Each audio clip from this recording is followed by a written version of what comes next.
chocolate cake. Oh, I can't stop thinking about it. I can still taste it.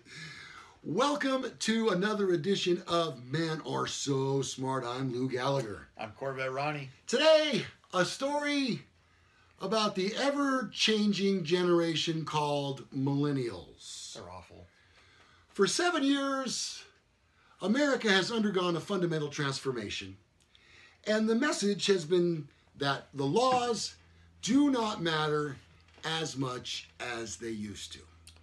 From refusing to enforce the rules on illegal immigration to the point where border agents are asking why there are even laws on the books, to suggesting that Baltimore rioters need space to destroy things, to the administration itself that is yet to hold any of its members accountable for scandal after scandal. The message seems to be loud and clear that the rule of law is not a priority. It is understandable, then, to hear about a would-be thief from Florida, the craziest freaking things happen in Florida, who was outraged, offended, and confused after being arrested for shoplifting in a Claire's jewelry store. After her arrest, Prolancia Turner is reported to have said, "Everyone steals from this store. Why are you picking on me?" Wah. So apparently her mother didn't give her the, if everybody jumps off a bridge, would you jump off the bridge too? I was hoping she would have jumped off the bridge a lot sooner than this. Would have saved a lot of we trouble. wouldn't even have to do this story. Let's see. The 26-year-old has been charged with retail theft, and the earrings that she was attempting to steal out of the store were only worth $12.50. Now, this is not the first time that Turner has been involved with the law.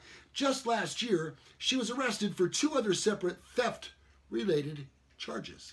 It's unclear whether her mindset that it's okay to steal is a result of an entitlement culture mentality, millennials, having friends who are bad influence, millennials, or just plain bad parenting. That's us. Yeah, that's definitely not the case. Yeah. However, one thing is for sure, and that she has gained the Moron of the Week award for thinking the police are picking on her for arresting her while she's committing a crime.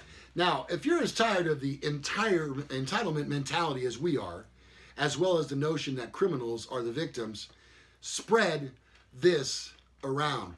Ronnie, why is there a sense today that the laws don't pertain to you?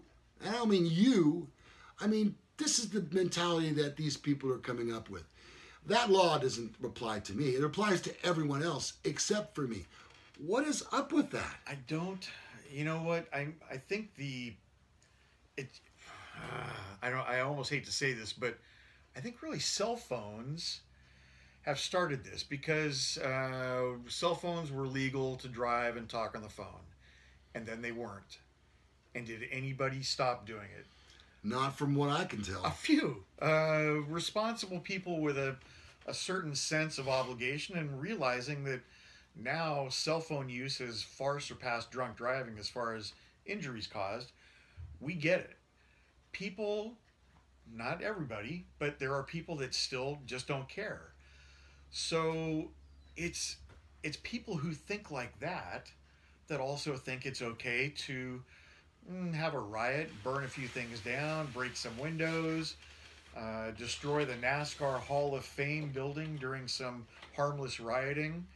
I don't know where people get that idea that just because it's somebody else's property, it's not important to me, and I don't care who they are or what they are.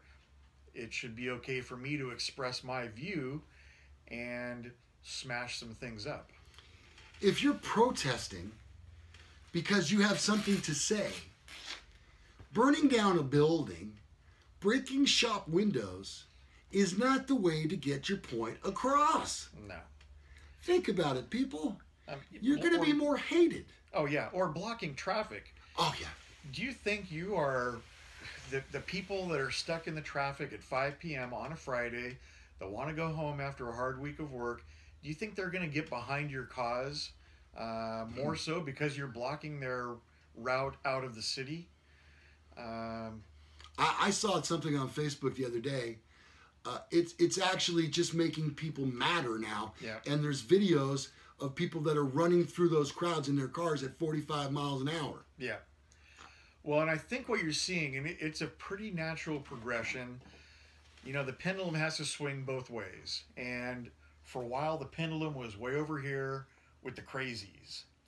And now they're having a tougher time recruiting people, because that's how they get people. They pay people to be in those crowds.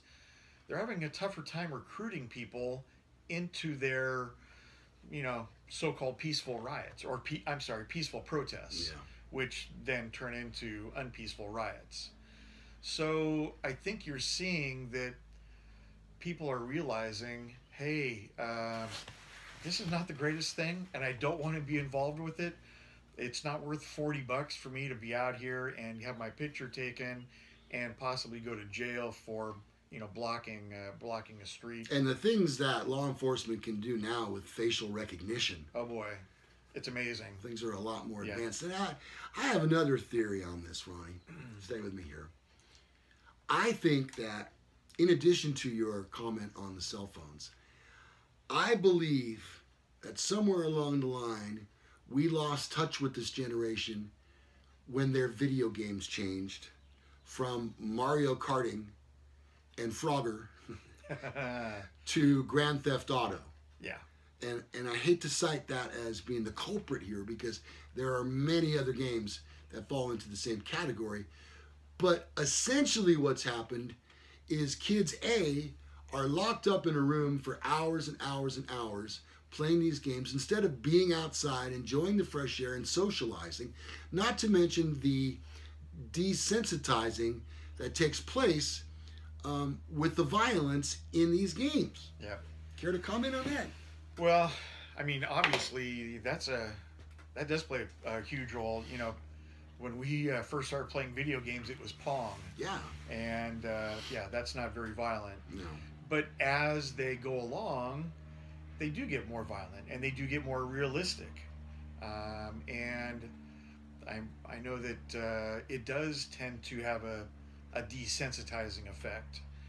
I'm not sure that there's and these games sell. These games, they're sold out the second they start, they start selling them No at doubt. midnight, and every store copy is gone in a matter of minutes. So they're certainly worth their weight in gold, but at what cost? When I was a kid, about 8 years old, I'd come in from outside for a glass of water or whatever, if I couldn't get it at the garden hose. You got to drink it out of the hose. Yeah. I'd come in the house and my parents would be in there and they'd look at me like, "What are you doing in the house? Yeah. You need to go outside and you need to stay outside.